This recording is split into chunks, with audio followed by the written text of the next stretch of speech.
नमस्कार दोस्तों, आज हम बात करेंगे नेनुआ, घेवड़ा, तोरई।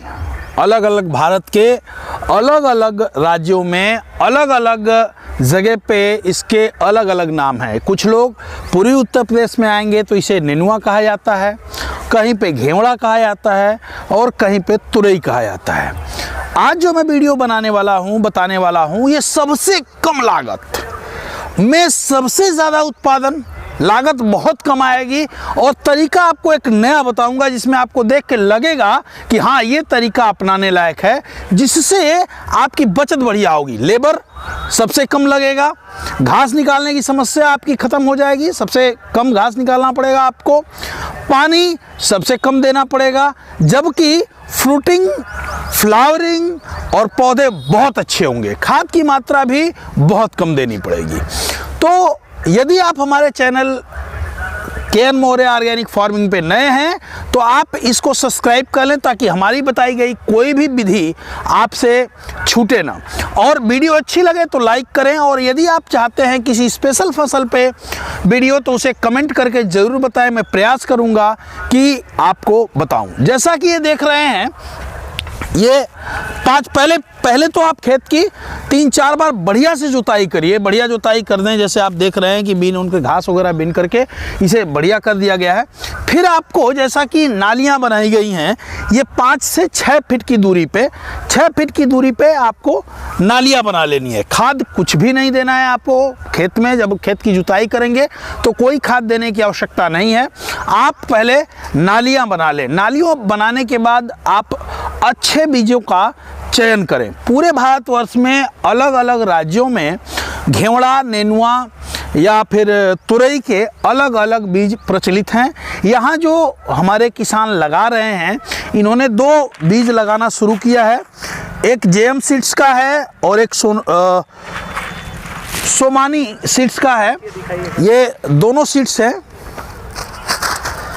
जिसके जो किसान ये लगा रहे हैं, इसके बारे में मैं आपको बताऊं। अब इसमें आपको कहना क्या है, जब आप नाली बना लें तो नाली बनाने के बाद जिस तरह से थोड़ा सा नीचे लाइएगा, ये देखें, एक तो एक दूरी नाली से नाली की दूरी आपको 6 फीट के आसपास रखनी है।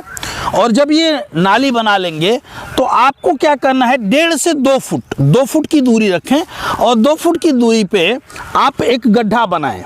एक बढ़िया कम से कम 8 अंगुल का एक बढ़िया गड्ढा बनाएं और इसमें कम से कम आपको तगाड़ी में या बर्तन में बढ़िया गोबर की सड़ी हुई बढ़िया खाद, वर्मी कंपोस्ट या बना हुआ प्रोसेसिंग किया हुआ आपका जो ये पोल्ट्री फार्म का खाद है वो ले लीजिए। बहुत ज़्यादा फर्टिलाइज़र नहीं देना है, कोई रासायनिक फर्टिलाइज़र नहीं देना है। बिना रासायनिक फर्टिलाइज़र के ये मैं खेती बता रहा हूँ और देखिएगा कितना ज़बरदस्त होगा, जर्मिनेशन भी बहुत अच्छा होगा। अब इसको क्या करना है, आप इसमें गोबर की खाद, वर्मी कंपोस्ट वगैरह बढ़िया से जब आप गोबर की खाद को लें तो उसे ठंडा कर लें, यानी निकालें सड़ी हुई खाद को। तो छाया में पहले 1-2 दिन ठंडा कर लें। ठंडा करने के बाद, क्योंकि वो गर्म बहुत होती है, फिर ला करके इसमें रख देना है। रखने के बाद आप जब भी बोएं तो आप जब ये नाली बनाएंगे तो आप देखेंगे हल्की नमी होनी चाहिए। जैसे यहाँ देखिए, यहाँ जब बोया गया है तो इसको हम देखें तो ये देखिए कि मिट्टी में नमी है, यानी लड्डू, अभी मिट्टी में लड्डू बन रहा है। इतनी नमी है कि लड्डू बन जा रहा है आराम से। तो इसको बो दें। यदि नमी नहीं है, नमी है तो, और नमी नहीं है तो क्या करना होगा, इसे बो दें और बोने के बाद हल्का इस पे मिट्टी भुरभुरा दें। भुरभुराने के बाद इसको बढ़िया से ढक दीजिए। ढकने के बाद देखिए, जब आप बोने की तैयारी करेंगे तो 2 बीज एक साथ लगाने हैं और दोनों नाली के बीच में लगाने हैं। दोनों नाली के बीच में लगाने हैं, 2 बीज एक साथ लगाने हैं। 2 फीट पे, यदि नेनुआ, घेवड़ा, आप तुरई बो रहे हैं तो 2 फीट पे 1.5 से 2 फीट दूरी रखिए। इससे क्या फ़ायदा होगा? पहला फ़ायदा, आपका पानी की खपत आपके खेतों में सबसे कम हो जाएगी, क्योंकि केवल नालियों को भरना है आपको। ये जो हिस्सा है खाली वाला, इसमें आपको भरने की आवश्यकता नहीं है। दूसरी चीज़, घास का जर्मिनेशन, घास जो होगी, ये घास केवल इस पे होगी, नालियों पे, जिसे आप बड़े आसानी से लेबर के माध्यम से निकाल सकते हैं।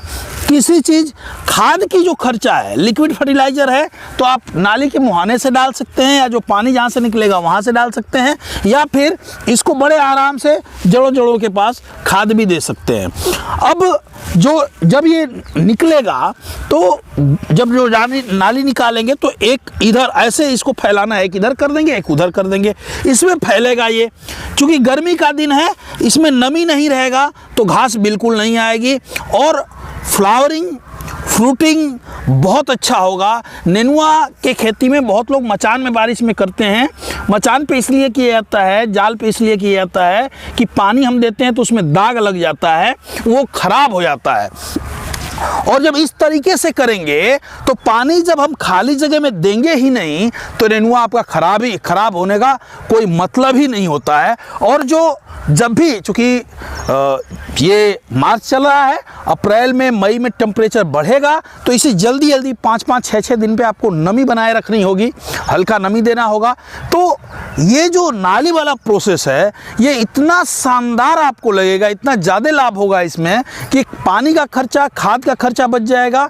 सीड आपने बोया और जब जर्मिनेट हो जाएगा तो 21-22 दिन के बाद, अभी देखिए जो कंडीशन है लगाने के बाद, यदि आपके खेत में मैंने बताया कि पानी नमी नहीं है तो लगाने के बाद हल्का पानी दे दीजिए, लगाने के 2 दिन बाद एक हल्की सिंचाई कर दीजिए, क्योंकि अभी पौधा जर्मिनेट नहीं है। इतनी सिंचाई करिए कि एक बार नमी हो जाए, और यदि नमी है तो जर्मिनेशन का वेट करिए। वैसे भी इस समय जितनी धूप हो रही है उस हिसाब से यदि अभी लगाएंगे तो 2-3 दिन के बाद एक हल्की सिंचाई कर दीजिए, जिससे पौधा बढ़ जाएगा। और फिर जब ग्रोथ हो जाए 3 पत्ते की हो तो इसमें आप ग्रोइंग स्टेज पे कोई भी मार्केट से लेकर के या तो ग्रोथ प्रमोटर डाल सकते हैं, नहीं तो आप सैलरी बनाइए, डिकम्पोज खाद बनाइए, प्रीमियम डालिए, ग्रो नाइट्रोकिंग डालिए और शानदार उत्पादन लीजिए। कम लागत में रोग भी कम आएंगे, पानी नहीं रहेगा यहाँ तो जो है बहुत कम रोग भी आएंगे और उत्पादन आपका ज़्यादा होगा। ये वीडियो आपको कैसी लगी इसे ज़रूर बताइएगा। जय हिंद, जय भारत, जय जवान, जय किसान।